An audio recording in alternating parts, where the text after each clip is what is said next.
Alhamdulillah wa kafa wa salamun ala ibadihi allazina istafa amma ba'd.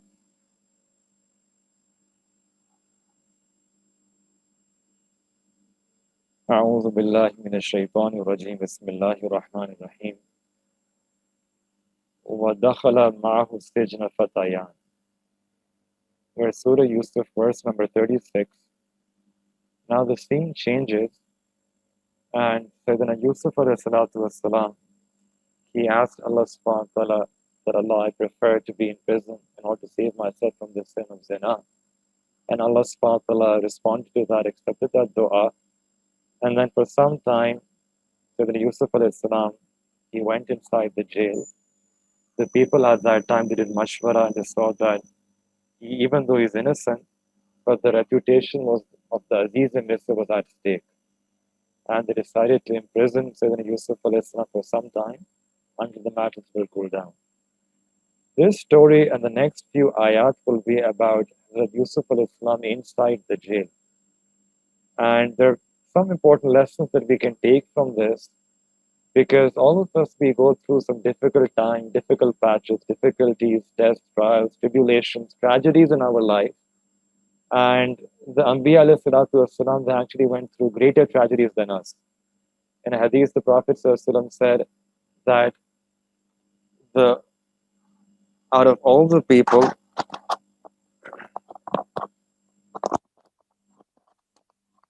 all right, out of all the people, I have been tested the most from Allah subhanahu wa ta'ala. And then those people who resemble the life of the Prophet will be tested likewise in a similar fashion. So the story starts here about Dakhala ma'ahu sijna fatayan, that there entered the prison with him two young men. There are two people inside that jail with him. Who were these two people? Simply, one of them, what you call, was the person who would present bread to the king, and the other was the water bearer, the water cupper who would present water to the king. And what happened was that there were some people who wanted to overthrow the king at that time in Egypt, and they tried to bribe these two, the roti wala and the pani wala. They take rishwat and put some zahar, some poison inside this, and they wanted to overthrow the government. So the roti wala, the bread earner, he accepted that bribe, but the water bearer refused. And then when the roti person put that poison inside and gave it to the king to eat, the water person disclosed and said that don't eat because this has poison inside of it. And in this way, the matter was sort of opened up, and the king wasn't sure that who's responsible, who's the major culprit. And he said that, okay, for the time being, let's just put them behind bars. We'll investigate later, and then we're going to find out what the truth of the matter is. So later, as you will see, the story unfolds. The roti wala will be put to death, and the pani wala, he will be allowed to come out.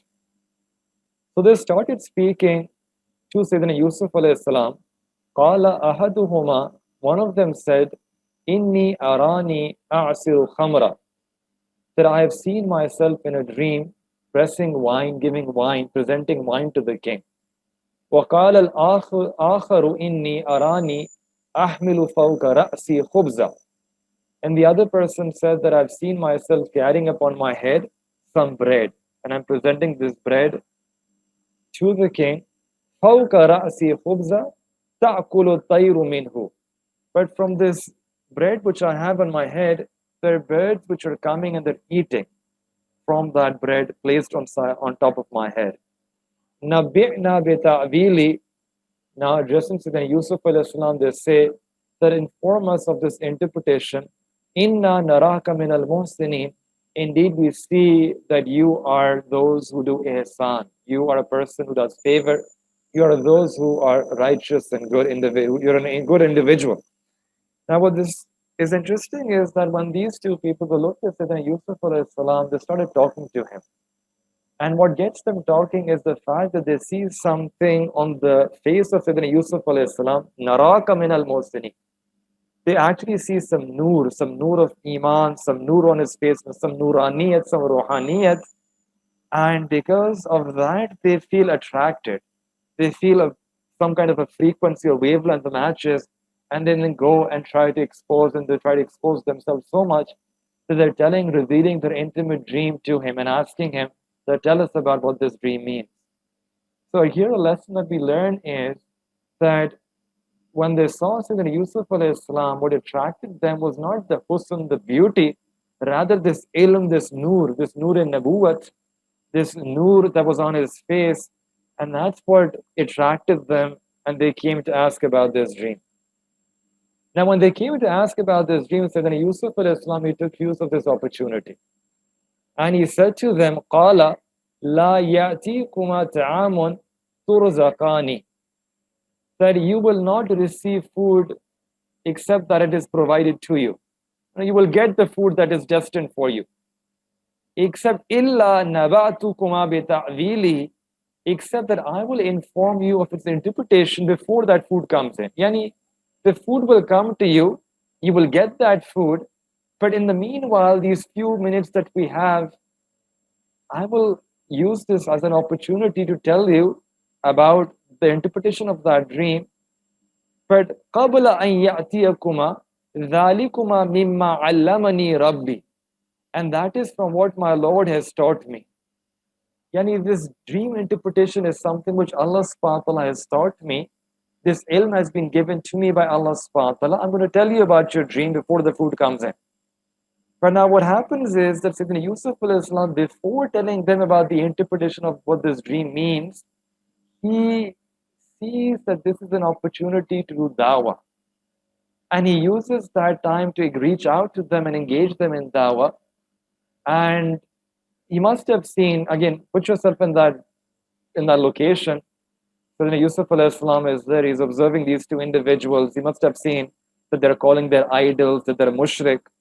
And he must be looking for an opportunity. He's a Nabi of Allah. He's looking for an opportunity to speak out to them, tell them that, leave these idols and start worshipping one and only Allah subhanahu wa ta'ala. But he doesn't do that immediately. He is looking carefully, choosing for an opportunity. When will he give that dawah message? Doesn't want to shoot the gun too soon, right? So he's waiting, and now finally he gets an opportunity that the people themselves are approaching him. Those two individuals, those two mushrik, they're approaching him, and they're coming to him and asking him that we had this dream, tell us about this dream. And he's also looking at the situation that the food is about to arrive. So I have some moment, I have some time. Let me now use this as an opportunity to reach out to them. So now that dawah, which we already wanted to give it to them. For such a long time, what I've been thinking about reaching out, now is the opportunity. And he capitalizes and then he says, Inni taraktu millata qawmin. That indeed I have left the religion of the people, la yu'minuna billah, those people who don't believe in Allah. Wahum bil akhirati hum kafirun, and they in the akhirat are disbelievers. So I've left that path of the kafirin, of the unbelievers. I left that path and I've chosen this path of believing in Allah subhanahu wa ta'ala. So that's the first thing that he mentions, that I believe in one Allah. This is Tawheed. And then he explains that the way I learned this Tawheed, what is that Tawheed, what is that path? He explains it further. وَاتَّبَعْتُ مِلَّةَ آبَاءِ إِبْرَاهِيمَ, and I followed the religion, the path, the millat of my fathers Ibrahim alayhi salam, wa Ishaq alayhi salam, wa Yaqub and Sayyidina Yaqub alayhi salam, ma kana lana an nushrika billahi min shay. And it was not for us to do shirk with Allah subhanahu wa ta'ala in any way. None of my forefathers did shirk with Allah. And this path is a path of Tawheed where there is no shirk on Allah. And this path I've chosen for myself. So I also believe in this one true Tawheed. There is no shirk. I don't believe in shirk. Don't believe in associating anything with Allah subhanahu wa ta'ala. And this path that I'm following, this path that I have, this path of my fathers, this is a favor from Allah. ذَلِكَ مِنْ فَضْلِ اللَّهِ. This is not something which is coming of my own akal, of my own effort. This is simply the fadl, the rahmat, the grace, the blessing of Allah, that Allah gave this path to me. That Allah put me on this path. ذَلِكَ مِنْ فَضْلِ اللَّهِ عَلَيْنَا. Right? That Allah has favored all of us upon this path. وَعَلَى النَّاسِ. And this favor of Allah is also upon the people. وَلَكِنَّ أَكْثَرَ النَّاسِ لَا يَشْكُرُونَ. But most of the people, they don't do shukr, they're not grateful for this favor. In other words, what is he saying? He's saying that number one, I believe in Tawheed. Number two, this path of Tawheed is not my own path. This is the path which is a well-trodden path, the path of these Anbiya, these great, great Anbiya alayhi salam. Even they used to understand the greatness of these Anbiya, Sayyidina Ibrahim alayhi salam. So this is that path. And the distinguishing feature of this path is there's no shirk in this path. So now he's addressing those mushrik that they must have seen that they would be worshipping their own idols. So telling that this is not the path of Sayyidina Ibrahim alayhi salam. And this deen, this path, this millat, this tawheed, this leaving shirk, this is the khas, fazl and rahmat and grace of Allah subhanahu wa ta'ala that is upon us, my khandan, and also upon generality, the entirety of mankind. Allah's fazl is upon them. However, many people, they don't refuse to accept Allah as their one and only Lord. They do nashukri. They're ungrateful to Allah. They deny Allah. Either they deny Allah completely, they deny the existence of Allah, or they accept Allah, they believe in Allah, but they associate, they do shirk with Allah. So that's why they are la yashkurun. So then second thing he says, Ya sahibi sijni. That, oh my two companions, oh my two friends, my two companions of this prison. Now this is an akli dalil. First telling his own belief, now presenting an akli, a rational dalil and evidence for believing in Tawheed. What is that dalil? أَأَرْبَابٌ مُتَفَرِّقُونَ خَيْرٌ أَمِ اللَّهُ الْوَاحِدُ الْقَهَّارُ. That is believing in separate lords, is that better? Or believing in one Allah subhanahu wa ta'ala who is Al-Wahid and who is Al-Qahhar, who prevails over everything, whose decisions prevail over everything. And which one is better? Now, any rational person, right, they would think about this. This is an intellectual argument. And Quran actually, in several places, Allah subhanahu wa ta'ala uses intellectual arguments. In one place, Allah mentions that, don't you ponder, don't you reflect on the universe around you.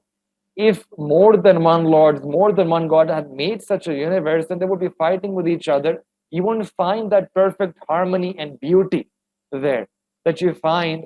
This is one dalil that has been something designed by one designer, by one creator, by one fashioner. So the same thing Sayyidina Yusuf alayhi salatu wasalam is also using as a dalil here, that is one God better or many? And if there were more than one, that will lead to disorder, disharmony, some type of a chaos. So he's saying that Allah subhanahu wa ta'ala has given me ilm, and this is also an akli way. This is an akli dalil. And then next thing he says, Ma ta'buduna min dunihi, that you worship not besides him, illa asma'un sammaytumuha antum wa aba'ukum. You worship not besides Allah except these names. Names that you have named them, you and your forefathers. Antum, you, wa aba'ukum, and your forefathers. Ma anzalallahu biha min sultan, for which Allah subhanahu wa ta'ala has not sent any authority upon you. Yani these idols that you're worshiping, these just names. You just put these idols, given them these names.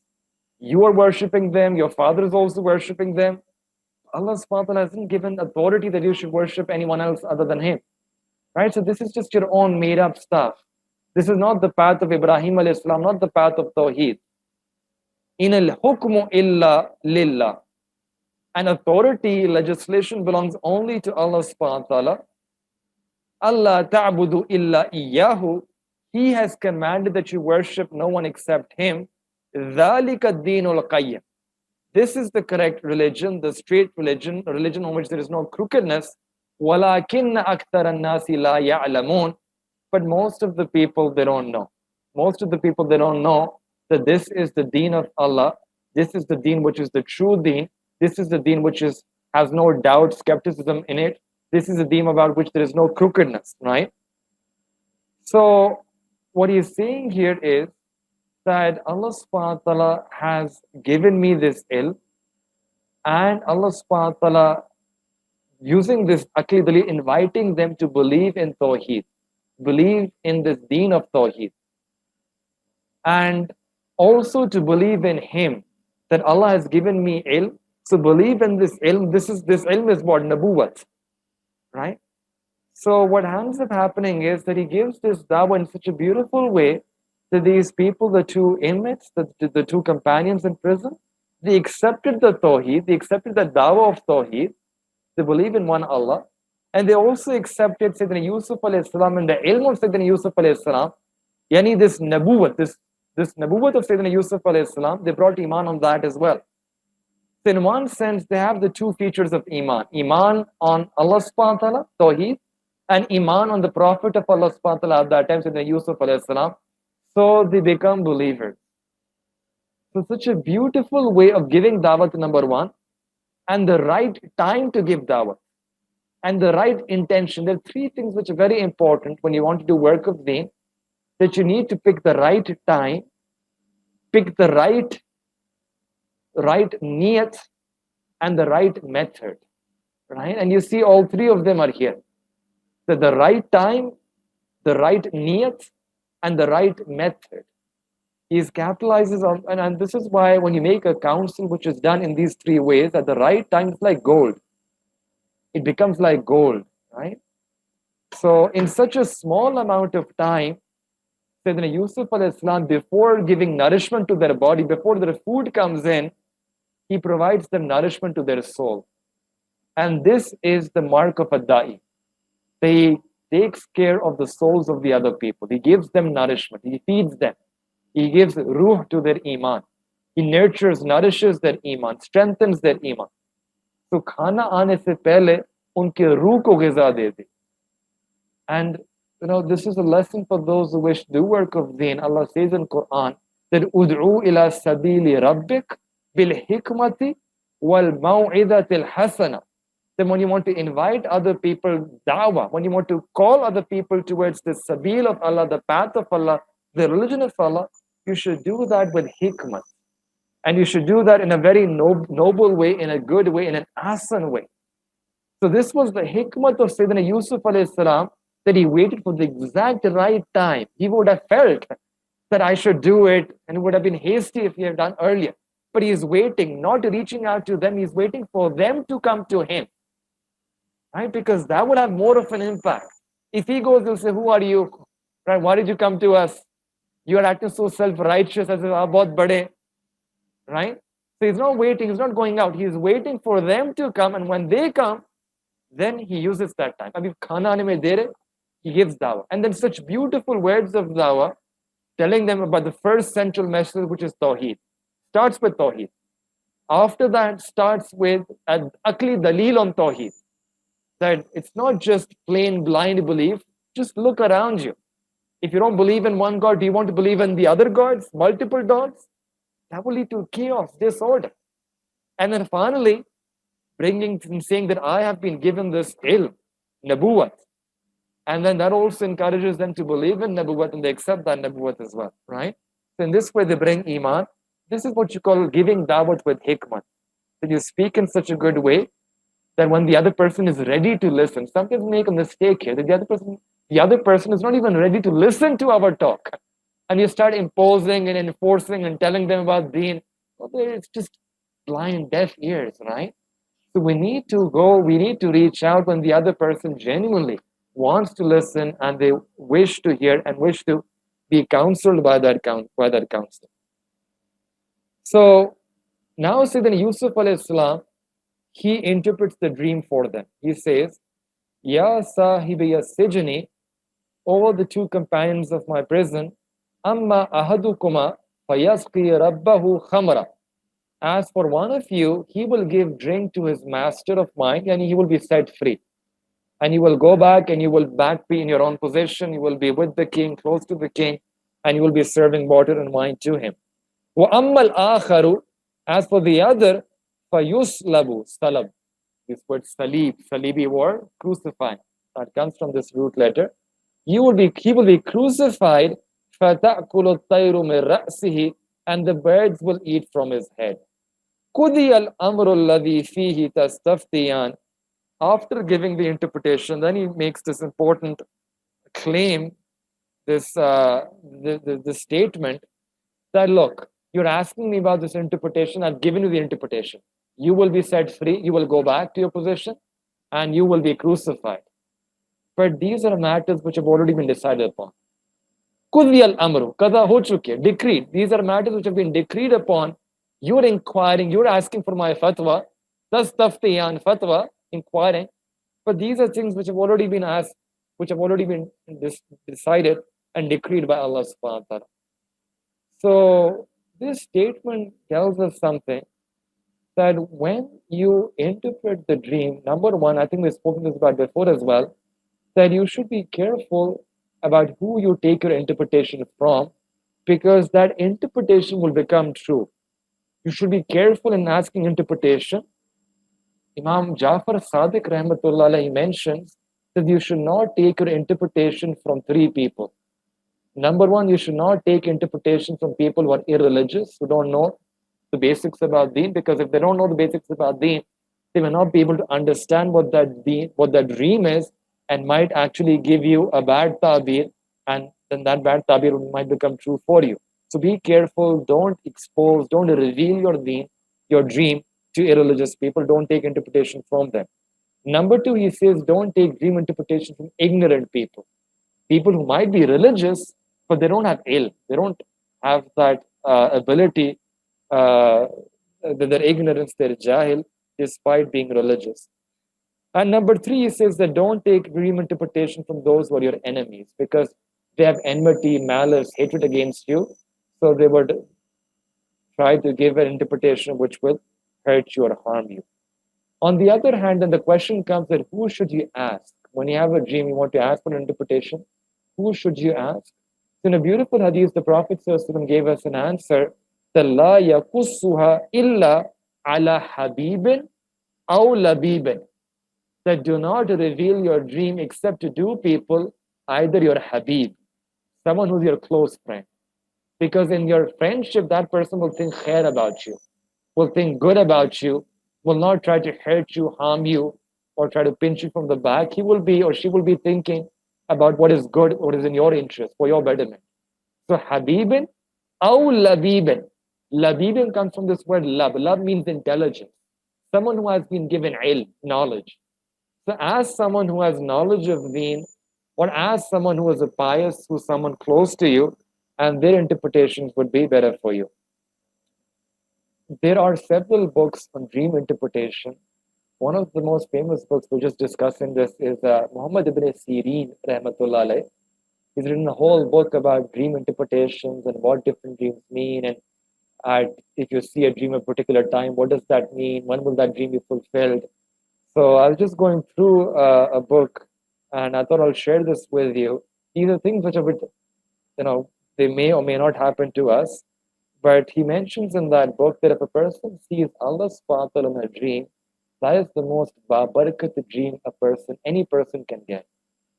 And there are people in our ummah who actually dreamt of Allah subhanahu wa ta'ala, who saw Allah subhanahu wa ta'ala be-misl and be-misal. Without any mushabih, they saw Allah subhanahu wa ta'ala. It comes about Imam Abu Hanifa rahmatullah that he dreamt of Allah subhanahu wa ta'ala 100 times in his life. The same thing is also mentioned about Imam Ahmad bin Hanbal rahmatullah. He saw Allah subhanahu wa ta'ala in a dream. So that's the most blessed dream. Then if a person sees Sayyidina Jibreel alayhi salam in a dream, and they see that Jibreel alayhi salam is pleased with them, then this is an indication that that person will be victorious over their enemies. And on the other hand, if they see Angel Jibreel alayhi salam and he is displeased with them, that means that there might be some failure or some defeat that might come their way. If a person sees Sayyidina Abu Bakr radiallahu anh in a dream, that means this person will get some comfort, contentment, and happiness in their life. If you see Umar radiallahu anh in a dream, means that the person who saw will be adorned with the sifat of justice, this adalah. If a person sees Sayyidina Usman radiallahu anh in a dream, means that this person will be pious and a worshipping servant. And if you see Sayyidina Ali radiallahu anh in a dream, means that you will be very brave and grow up to become a leader of that particular society or a particular community.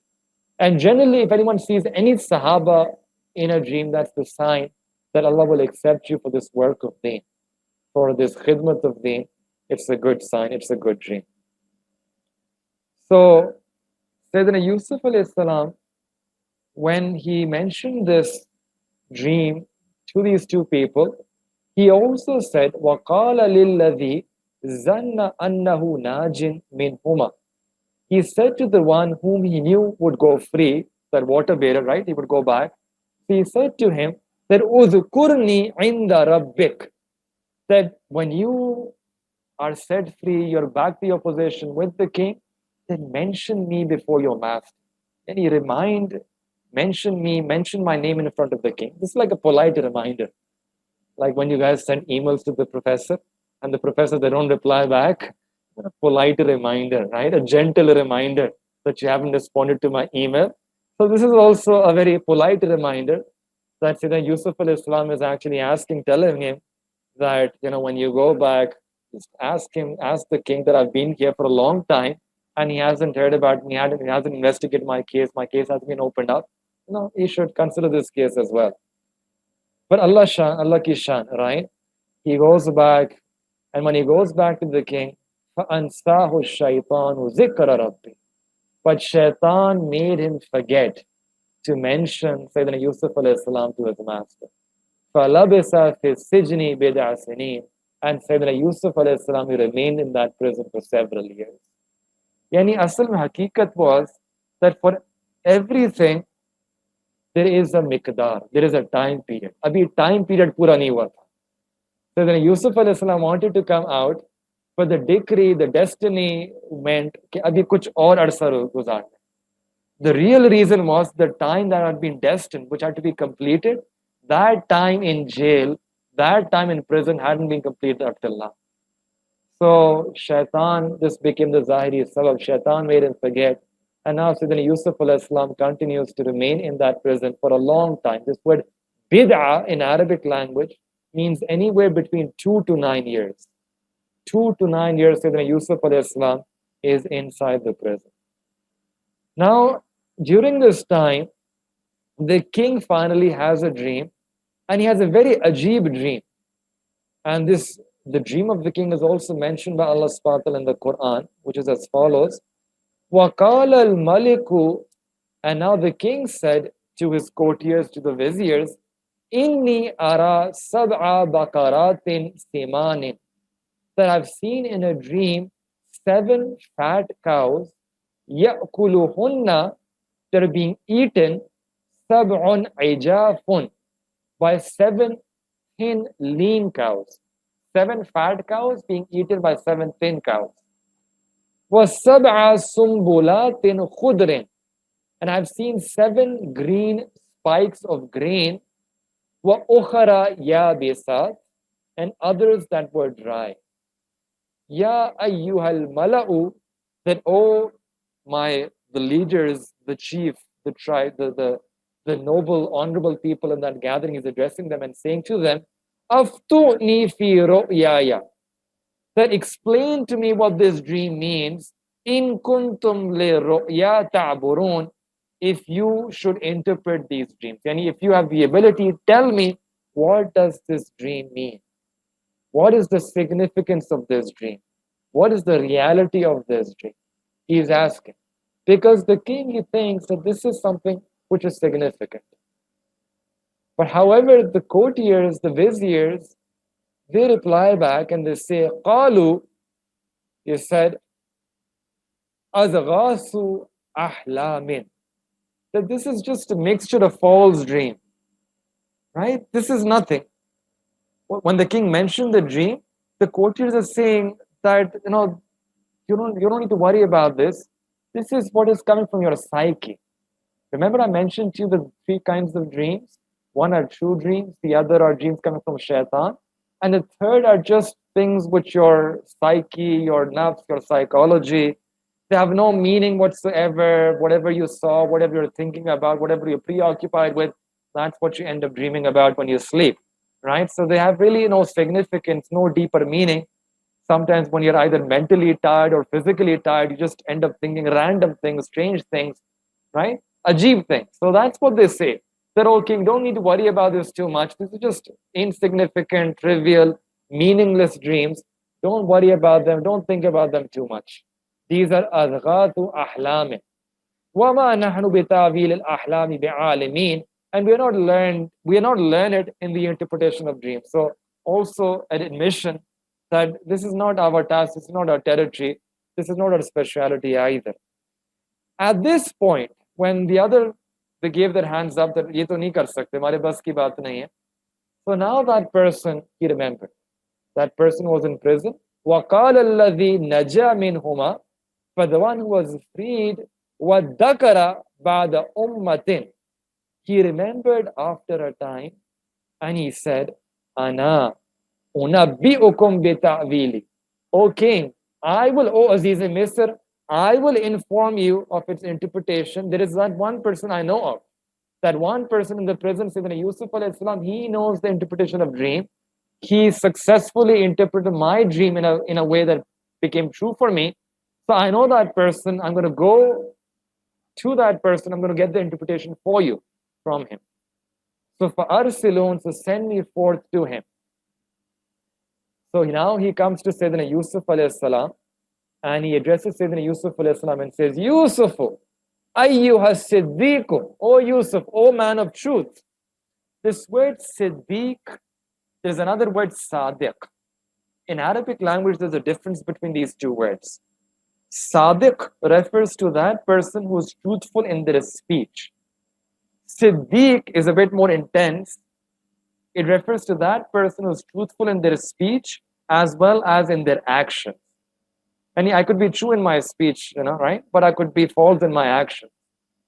But Siddiq is someone truthful in both their call and their fail, in their words and their actions as well. So the fact that he is referring to Sayyidina Yusuf al-Islam as a Siddiq means that Sayyidina Yusuf al-Islam had both of these qualities, truthful in speech and his action. And he knew that he is truthful because he had spent time in the company of Yusuf al-Islam in the prison. And he must have observed his speech as well as his actions. And from that he could infer that he is Siddiq, he is truthful in those two areas of life. So when he asked Sayyidina Yusuf al-Islam, Sayyidina Yusuf al-Islam, Aftina fi sab'in, explain to us about this dream that the king had, that sab'i bakaratin simanin ya'kuluhunna sab'un ijaf, that the 7 fat cows are being eaten by 7 lean cows, and these 7 green spikes of grain, and there are others that are dry. Tell us, right? Tell us about this dream, what this means. لَعَلِّي أَرْجِعُ إِلَى النَّاسِ لَعَلَّهُمْ يَعْلَمُونَ. That I may return to the people and perhaps they will know about you. Tell me about this dream. I'll go and tell them that you gave me this dream interpretation. They'll get to know about you.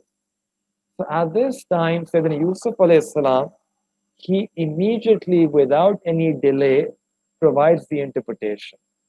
And the lesson for us here is that Sayyidina Yusuf alayhi salam, he didn't scold him for forgetting.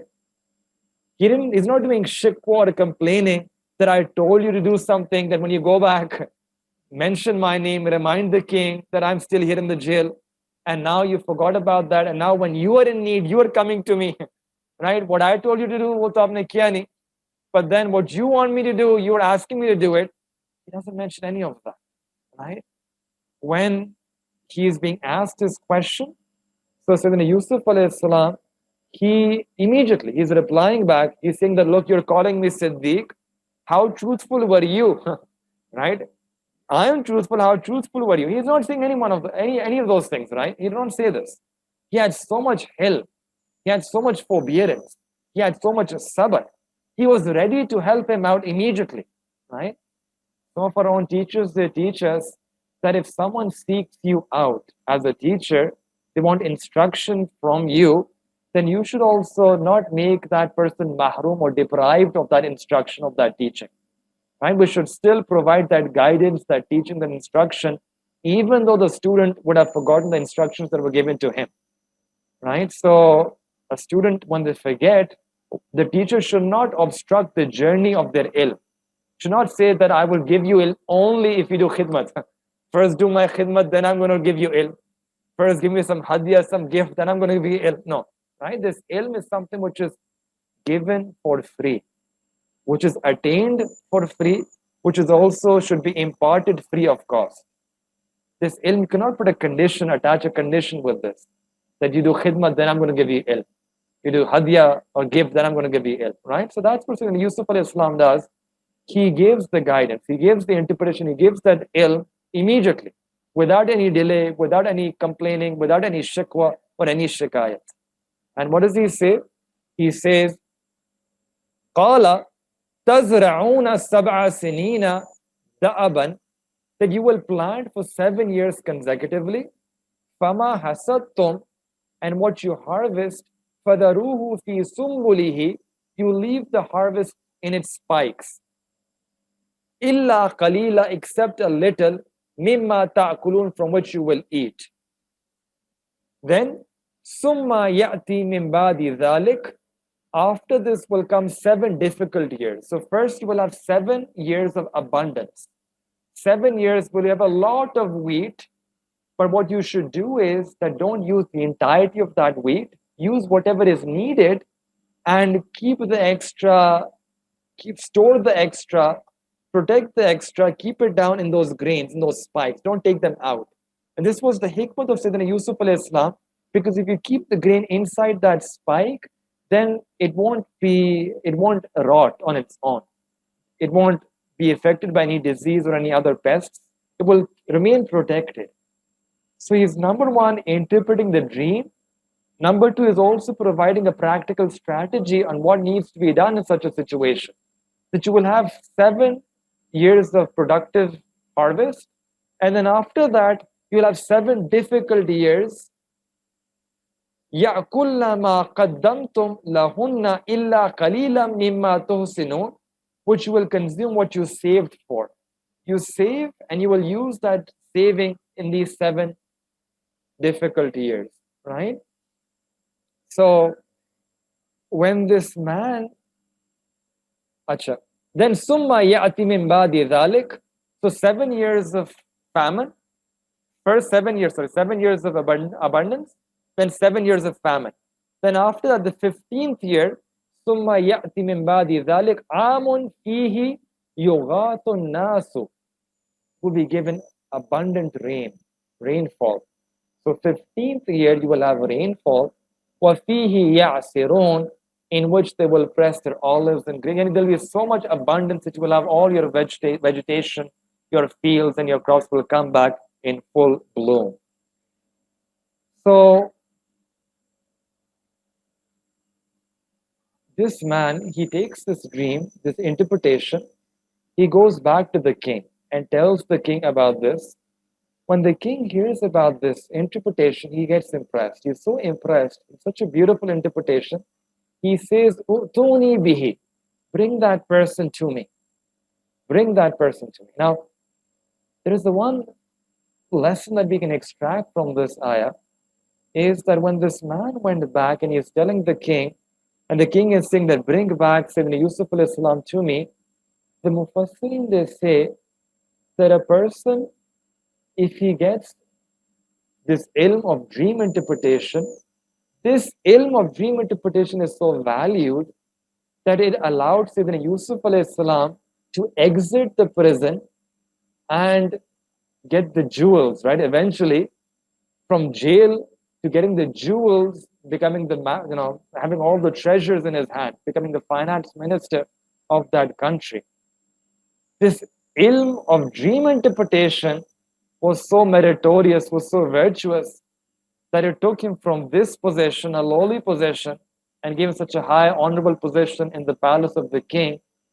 Then a person who gets this ilm of the marifat of Allah subhanahu wa ta'ala, a person who gets this ilm of the deep, intimate knowledge of Allah subhanahu wa ta'ala, then how noble, how meritorious, how virtuous this ilm would be, that this ilm can then make a person honored by Allah subhanahu wa ta'ala. That person will be taken out from the pursuits, the vain, futile pursuits of this dunya, and will be granted the kingship in Jannah, in Jannatul Firdaus. Yani, agar khwabon ki tabir, let me explain this to you in Urdu. Agar khwabon ki tabir has so much importance that it can take a person out of the jail and give them the takht and taj in the dunya, then imagine someone having the knowledge of the marifat of Allah, knowing Allah deeply, knowing Allah intimately, knowing Allah profoundly. that knowledge which is the greatest knowledge. Imam Ghazali Rahmatullah alayh, he writes that the greatest knowledge any person can aspire, any person can acquire and attain to is the knowledge of Allah Himself. And if a person can get that knowledge, imagine how much honor, rank, nobility, and izzat can a person get, not just in this dunya, but also in akhirat. That person will get the kingship of akhirah, will get the thrones of akhirah, will get the highest level of Jannatul Firdaus, right? Allah subhanahu wa ta'ala will make that person sit on the throne. That's why a person should ask Allah for this marifat. We should ask Allah that Allah grant us knowledge of your own self. We know so much about the dunya. One of the transformations and changes in our world is that we get so much marifat of the dunya, but we have left the marifat of Allah. The engineers, the research scholars, the scientists, they're doing so much research, making so much effort, and so much energies are being spent on trying to discover and attain marifat, a recognition about the dunya that we are living in, right? On the other hand, if only we could make a fraction of that effort in trying to discover the Khalik of that universe, the Malik of that universe, right? Then that knowledge can take a person and give that person so much nobility and honor, right? So a person should ask Allah subhanahu wa ta'ala for this knowledge of marifat. Now the king, he was so impressed, and he says that, call Sayyidina Yusuf alayhi salam. But subhanallah, Sayyidina Yusuf alayhi salam, when the messenger, falamma ja'ahu rasulu, when the messenger came to Sayyidina Yusuf alayhi salam, that the king is calling you, come out, he wants to meet you. Sayyidina Yusuf alayhi salam, he says, go back. Go back to the king and ask the king, fas'alhu ma balu niswatil lati qatta'na aydiyahunna. Ask the king about what is the matter of those women who cut their hands. Unke baare mein pooch, unka kya haal hai? Unke baare mein what does the king think about? How does the king view that situation, view that case? Right, about the women who cut their hands. Inna rabbi bikaidihinna alim. Indeed, my Lord is knowing of their plan. Yani Sayyidina Yusuf alayhi salam is saying that go back to the king, and first I want a clarification from the king. How does the king view that entire episode about Zulaykha when she seduced me and the women, they cut their hands? I want to know the king's perspective on this. Later on in one hadith, Sayyidina Rasulullah sallallahu alaihi wasallam, he said about this particular phrase that may Allah subhanahu wa ta'ala shower rahmat upon my brother Yusuf alayhi salam, that if I was in his place, I would have accepted the invitation and I would have come out of the jail. But look at the sabr, the incredible sabr of Yusuf alayhi salam. He's not willing to come out of the jail. First, I want a clarification from the king about that issue. And there are two lessons to extract from this. Number one, that one should try to remove the blame. If someone has blamed you, put a false accusation, a false allegation against you, then you should try to remove that allegation. And this applies especially for a person doing work of deen. For scholars doing work of deen, because it becomes very difficult to do work of deen if there is an allegation against you. People won't even look up to you. People will just say, no, you're so confused, just better, safer to stay away from it. So for people doing work of deen, this applies even more. That you need to have a clear name. You need to have a clear slate. And if people are falsely maligning you and blaming you and accusing you and making these allegations, harassing you, you need to come out. You need to defend yourself. You need to tell your side of the story, right? So Sayyidina Yusuf al-Islam, he is not willing to come out of jail even. He's saying, first, I need to know what is it. How does the king view this matter? And the second thing, look at the loyalty of Sayyidina Yusuf al-Islam. Here, he was seduced by Zulaykha. She invited him to sin. But Sayyidina Yusuf al-Islam, in this whole passage, he is not mentioning her name even once. He's not mentioning her name even once. Rather, what is he saying? That, right? Ma balu niswatil lati. What the matter about the women? Right? Just leaving it majhul. Right? Leaving it that what is it about the women? So why does he do this? He's doing this because even though she was an unbeliever, Zulaykha, she's inviting him to sin. She did a wrong thing, but still she nurtured him. She nourished him. She was a muhsina. She took care of him in that palace. So then Yusuf alayhi salam, he recognizes her as a muhsina, as his muhsina. That she did ihsan upon me. And like you say in Urdu, that ihsan ka badla ihsan hai. She did ihsan upon me by giving me a place in the palace, despite the fact that she's an unbeliever, despite the fact that she did the sin against me, despite the fact that she tried to malign me and falsely accuse me. Ihsan to kiya hai. I can't just completely overlook that ihsan she did upon me. Ihsan ka badla ihsan. I will repay my favor. And he doesn't even mention her name. Right? So we should do ihsan. We should repay the favors done upon us by other people. Even if they're unbeliever, right? We should repay the favor. Then all the more if a believer does a favor upon us, does an ihsan upon us, then we should actually repay that favor. So now the king called the women and he says to the women that, tell me, right, what was your condition when you tried to seduce idrawattunna Yusuf an nafsihi, that when you tried to seduce Sayyidina Yusuf alayhi salam, that what was your condition? What happened? And now the women they testify. Now the women they confirm, they say, Qulna hasha lillah. Hasha lillah. Ma alimna alayhi min su'in. Right? That there is no trace, not even a trace of evil in him. There's not even a trace of sin in him. So now the women of Misr, they are testifying to the innocence of Sayyidina Yusuf alayhi salam. That he is scot-free, he is not to be blamed, he is not blameworthy, he is very pure and chaste. He is bahaya. When the women of Misr, they testify to the innocence of Sayyidina Yusuf alayhi salam, now the wife, the Zulaykha, she also is left with no option, no choice except she also has to follow suit. So she also replies, قالت امرأة العزيز, the wife of Aziz Zulaykha, she said, Al-an, has al-haq. Finally, now the matter has become evident. The truth has become evident, and now she discloses. She testifies that Ana rawattuhu an nafsi. It was I who tried to seduce him. Wa innahu lamina sadiqin. But he indeed is among the sadiqin. He is of the truthful ones. So now Zulaykha, who previously was testifying and saying to her husband that, he was trying to malign me, he was trying to seduce me. What will you do against such a person who will try to do khianat with your own spouse? Remember that whole story. Her words, they change. Her bayan changes, right? Right? We are familiar with this in our Pakistani context. Bayan change ho jata hai. One moment this bayan, the other moment another bayan, right? The bayan changes radically, right? So radical. One moment she's saying that आप कौन सी punishment देंगे to him?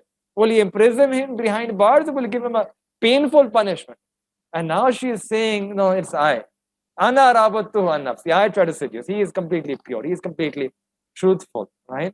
Why did this change happen? So the Mufassirin have written that the wife of Aziz Misr, her muhabbat for Yusuf alayhi salam now was very strong. Before it was weak. When the muhabbat is weak, you try to blame the other person. When the muhabbat is strong, you take the blame on your own shoulder. You don't think about the consequences. That's the feature of muhabbat. That's the feature of love. Jahan muhabbat pakki hoti hai, then you're willing to bear the consequences no matter what they are. You don't put the blame on your beloved. You don't put the blame on the other partner, on your spouse. But where muhabbat is kachi, there you're just looking for excuses. Slight difficulties, slight calamities, slight issue, you just put the blame. Sara malba, you put on the other person. Right? So here the Mufassirin, they say that she acknowledged the affair. She said that she herself is to be blamed. Right? She says that because now her love is no longer weak. Her love is actually true. Her love has matured. And when the love matures, they accept the blame. She has now realized the truthfulness of Sayyidina Yusuf alayhi salam. She has realized the virtue, the loyalty, the wafadari of Sayyidina Yusuf alayhi salam. And she has decided to love Sayyidina Yusuf alayhi salam based on these sifat. instead of just his outward beauty. Outward beauty was just temporary, skin deep. That was a fake type of a love, where she was willing to put the blame on him when the opportunity came. Now her love is based on the virtue, on the sifat that she admired in Sayyidina Yusuf alayhi salam. His virtue, his nobility, his loyalty, his truthfulness, his piety, his wafadari, as opposed to his beauty. But this process took time. Just look at the Quran. Quran is explaining to us. This took time. It took years to move from that immature type of a love that she had initially to this mature, deep, true kind of a love that she had. Right? And this is also a lesson for us that since this process takes time, so if we decide to overcome an unlawful love, an impermissible love, we should realize that this will also take time. It won't happen instantaneously overnight. It will take time, but we should try to ride out that process. And then when we give up our own unlawful passions and desires for makhluk, Allah subhanahu wa ta'ala becomes passionate about us. This is so beautiful about this relationship. Then when we give our own unlawful passions about creation, Allah subhanahu wa ta'ala becomes passionate and desirous about us. Allah begins to desire us. When we give our unlawful desire, Allah desires. Allah becomes passionate about us. And then Allah becomes pleased with us. Allah becomes radhi with us, right? So we have to sort of connect to that process where we connect back to Allah subhanahu wa ta'ala, so that Allah can become passionate about us, right? Now, why did Sayyidina Yusuf alayhi salam do this? He says, ذَلِكَ لِيَعْلَمَ أَنِّي, that is so that لَمْ أَخُنْهُ بِالْغَيْبِ وَأَنَّ اللَّهَ لَا يَهْدِي كَيْدَ الْخَائِنِينَ. He did this because so that the Aziz-i-Misr will know that I did not do khiyanat with my master. I did not betray my master in his absence. Because Allah does not guide those who are betrayers, those who do khiyanat. Allah doesn't guide such people. And when the matter opened up, Sayyidina Yusuf al-Islam, he says that I wanted the king to be absolutely clear about me. If the king had any type of doubt or suspicion, his heart would never have been content with Yusuf al-Islam. His heart would never have been cleared with Yusuf al-Islam. But because of this entire process of going to the jail, and in the testimonies of the women, and in the testimonies of Zulaykha, his mind is now clear. He's thinking that if he is so, Sayyidina Yusuf al-Islam is so loyal in my amanat, he's also going to prove loyal to this amanat of running the kingdom. And then one of the most important ayat of this entire surah, at this time, Sayyidina Yusuf al-Islam, he says, when he's coming out of the prison, in coming out of the prison, he, out of his humility, humbleness, he mentioned some words that there is no element of pride or ego inside of him. He says, Wama ubarriyu nafsi, that I don't say that my nafs is righteous. It's not I'm self-righteous. No. Inna nafsal amaratum bisu. This nafs, this consistently, persistently incites the person towards evil. And it does it in every case, illa ma rahima rabbi, except that Allah has showered his rahmat upon me. Inna rabbi ghafurur rahim. Indeed, my Lord is very forgiving and most merciful. Meaning that he's saying that I'm not claiming any piety for my own self. I'm not claiming that I'm self-righteous. I'm not making any dawa that my nafs is pure. Rather, he's admitting that the nafs to nafs se ammara, nafs will keep on inciting a person to do bad, to do evil. Agar Allah's rahmat is there, then a person can save themselves. In other words, he's attributing the fact that he was able to say, keep himself pure. Mera amal nahi. This was Allah's protection. Allah saved me from this sin. This is Allah subhanahu wa ta'ala's rahmah, because nafs by nature is rebellious. And nafs by nature will keep inciting a person. In the Quran, Allah speaks about 3 types of nafs. This is the first type of nafs. Nafs again is that part of our body which has desires. When a person's journey towards Allah subhanahu wa ta'ala begins, it starts with this type of a nafs, which is the default nafs, which in Quran is called nafs ammara. Ammar comes from the word commander. You have this word amar, command. Some people are called ammar, right? Nafs ammara is like where the nafs is commander in chief, right? The nafs commands you, and you are basically obeying your nafs. You're not Abdullah, servant of Allah. You become like an Abdul nafs. The nafs is dominant. The nafs is sovereign over you. The nafs becomes the commander. And when the nafs commands you, what is this nafs commanding you to? Bisu'i. It's commanding you towards towards evil, towards sin. Right? I'll explain this one word. I'll explain this ayat to you using one English word. Very simple. I'll say one English word, and all of you will be able to understand. You know, in the West, people have coined this word, and they can understand this ayat, and you will also be able to understand this ayat, right? How one word to show how precisely the West has understood this verse of the Quran. This verse that inna nafsa la amaratum bisu, and that word in English is called hedonism. Hedonism. Now, hedonism, if you're English, it refers to a person. Hedonist is that person who's the creature of their desire, a slave to their desire. In other words, they know that if you choose to submit, then don't choose to submit to Allah subhanahu wa ta'ala. Choose to submit to your own nafs. That is called being a hedonist. One way or the other, you have to submit. It's just a choice whether you submit to Allah or you submit to your desire.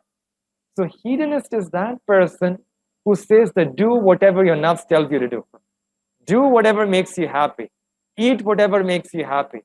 Just do it, right? And they're not going to use the word nafs for it. They're going to say that I will do whatever my heart desires. But actually, it's not the heart. It's the nafs desires, right? So they have created a whole culture for themselves where the nafs desires certain sins, and then they create a whole apparatus around to fulfill that sin, whether it's bars, nightclubs, these alcohol, disco, hip hop, all of that. It's just a way to give in to those desires of that nafs. And it's all just an opportunity to fulfill the desires. And Allah subhanahu wa ta'ala taught us in the Quran that instead of being Abdul Nafs, try to be Abdullah. And I'll give you now an example from the Muslim world as well, right? How can a person be a slave to their desires? What happens is that sometimes the nafs, all of a sudden, you'll have a sudden desire for something or for someone. There will be a craving, which talab in your heart. And that craving will become like a fire. And you will think that I have to give in to that fire. You will be overpowered by that feeling in your heart.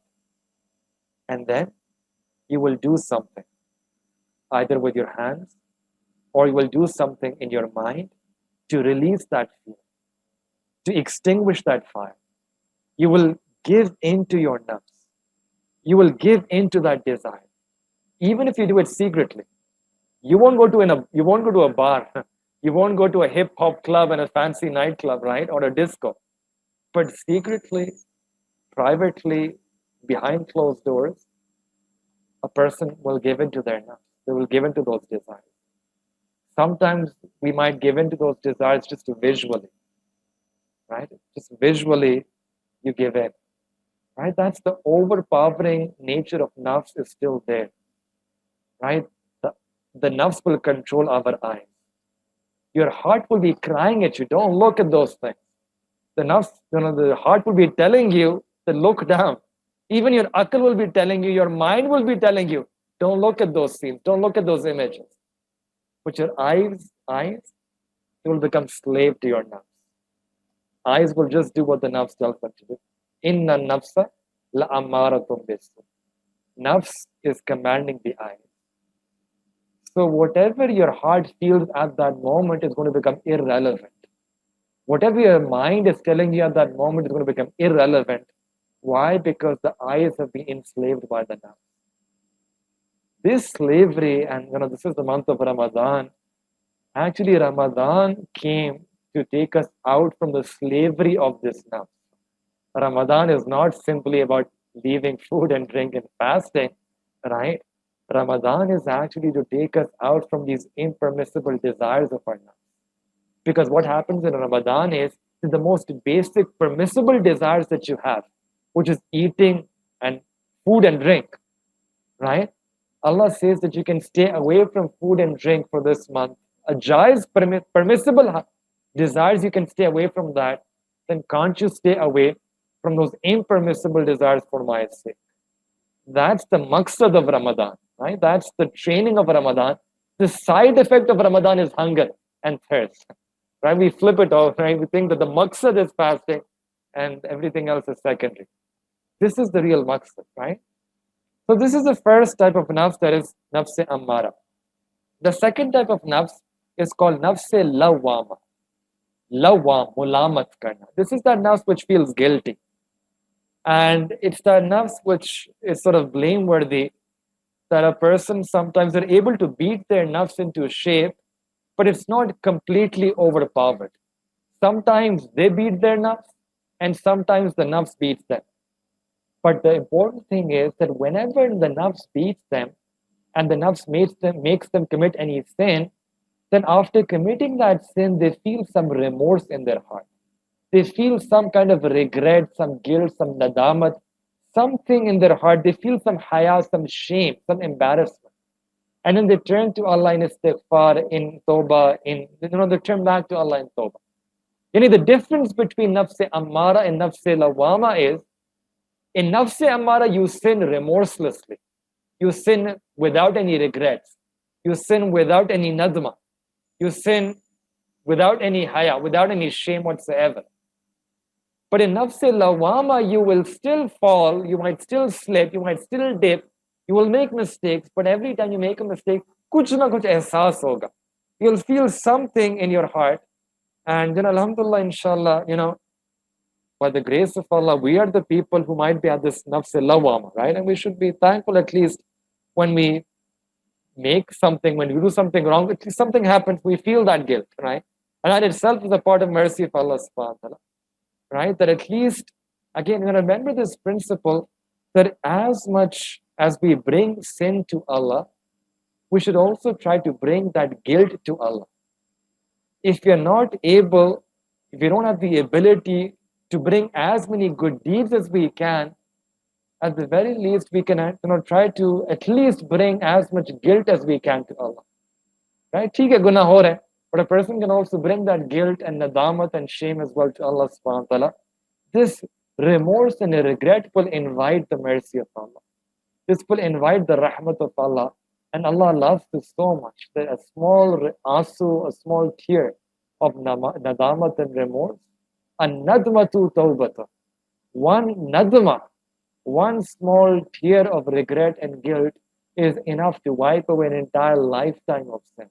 That's what the Prophet said in the Hadith of Barakah, right? And then the third type of nafs that Allah mentions in the Quran is called nafs mutma'inna. That nafs which is mutma'in, which is content, which is happy on the deen, which is razi with the deen. That nafs which has been tampered into shape, which has been beaten into shape. Now that nafs's tabiyat is according to the Sharia. It's mutmain. It's happy on the deen. It doesn't need anything. Whatever it needs is what the Sharia wants, right? So it desires whatever the Sharia desires. That is that type of a nafs, right? It's content in leading a life which is pleasing to Allah. And truly Ramadan is a month to get this nafs mutmain. In a nutshell, this is the purpose of Ramadan. In the month of Ramadan, watch this. I'm going to end with this.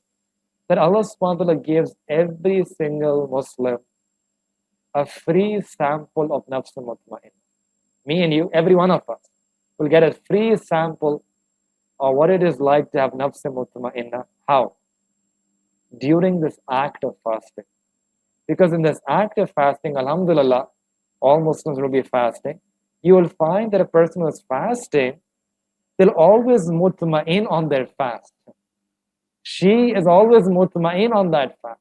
He is always mutma'in, completely happy on that fast. You're fasting. But you never get upset at Allah subhanahu wa ta'ala in the middle of the day, okay, I want to eat, right? You don't get upset. You never get upset in the middle of the day that I want to drink. You never feel that you want to go outside the boundaries of Allah subhanahu wa ta'ala and you want to break the fast or you want to drink something. No.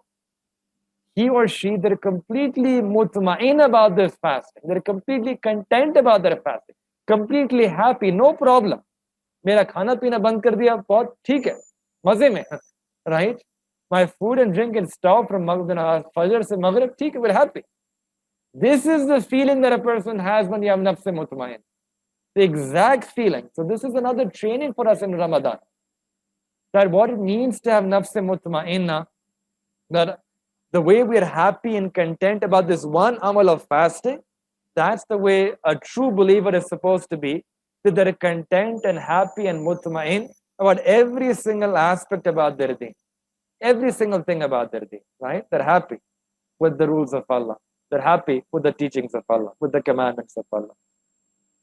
And the second meaning of mutma'inna is that their nafs is razi and Allah is razi with them, right? Radiyatam maradiya. That you become pleasing to Allah and then Allah becomes pleasing to you, right? And that is what Allah subhanahu wa ta'ala is willing to give to us, that Allah, when a person becomes razi with Allah subhanahu wa ta'ala, then Allah subhanahu wa ta'ala becomes razi with that person. And Allah subhanahu wa ta'ala, when he becomes razi with, then Allah ta'ala sends his sukoon. Allah sends his itminan on their hearts. The heart has peace and tranquility, right? So Sayyidina Yusuf alayhi salam, he also mentions that this is my nafs, and my nafs has this rahmat of Allah, and because of this rahmat of Allah, Allah subhanahu wa ta'ala has protected me from this sin. So, I'll end with this note that we are in this month of Ramadan, and one of the training that this month of Ramadan offers to all of us is that we can use this month to get this nafs mutmainna, to become more and more razi with Allah subhanahu wa ta'ala about these teachings of our deen. Because the beauty of this relationship is that when a person becomes razi with Allah, then Allah becomes razi with them. Radiyatam maradiya. First, you have to become razi, and then Allah becomes razi with us. And when a person is such that Allah becomes razi with you, then you will have every happiness and joy in this world, right? So we make dua to Allah subhanahu wa ta'ala, that Allah subhanahu wa ta'ala involve of us, that we can try to get this nafs mutmainna in this month of Ramadan. And Allah subhanahu wa ta'ala involve of us to act on these teachings of the Quran. And Allah subhanahu wa ta'ala grant us this contentment, this happiness, this solace and tranquility in our hearts. And Allah subhanahu wa ta'ala give us this mutmainna, this feeling of itminan in our heart. Wa akhiru da'wana.